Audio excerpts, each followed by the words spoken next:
I've been in the chair about 10 years. I was a car mechanic before this.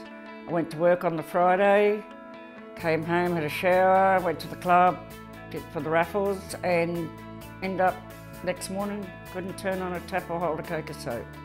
My nerves just shut down overnight. They just didn't want to work anymore, they've had enough. I hated the world. It was a big shock. I couldn't drive, I couldn't work, I couldn't do anything. My whole world just collapsed. When I first met Chris, she was part of a very structured attendant care program, which had lots of limits around the kinds of support that we could provide her, and it was always a bit of a challenge.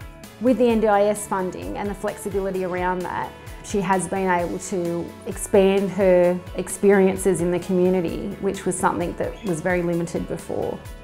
Hunter Disability have been part of the trial for the NDIS rollout, and what that meant was that our Hunter clients, our Newcastle clients and our Lake Macquarie and Maitland clients would transition before the full rollout. I think for me the changes for Chris has been watching someone that was somewhat a bit disempowered to someone really empowered and enjoying all aspects of her life. She'd frequently have a wheelchair that broke down and have to call the NRMA and be stuck there in all sorts of inclement weather, and now she has a new chair. Staff are, part of her life and on that journey with her, and that could be going shopping and those things that weren't as achievable before. I like to go to the local pub. I'm not a real pub person, but you just need to get out and mix with people and talk to people, and you meet different people. I have a lot of fun when I go down the pub. I dance, I know all the bands. The publican knows me, they look after me. I have a carer for everything. Showering, cleaning teeth, everything. And she makes me coffee and we sit and have a little chat.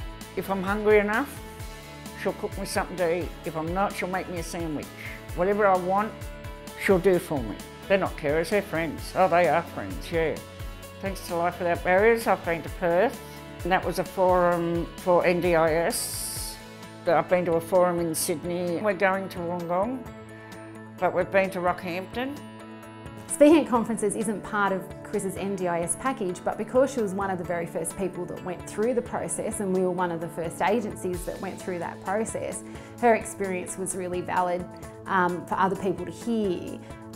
Life Without Barriers has given me the life without the barriers because it lives up to its name. They've actually given me back life. And I'm appreciative of that because I didn't think I'd ever have a life being a person in a wheelchair. Chris inspires me all the time. I think her attitude and her get up and go is, that's why I do my job.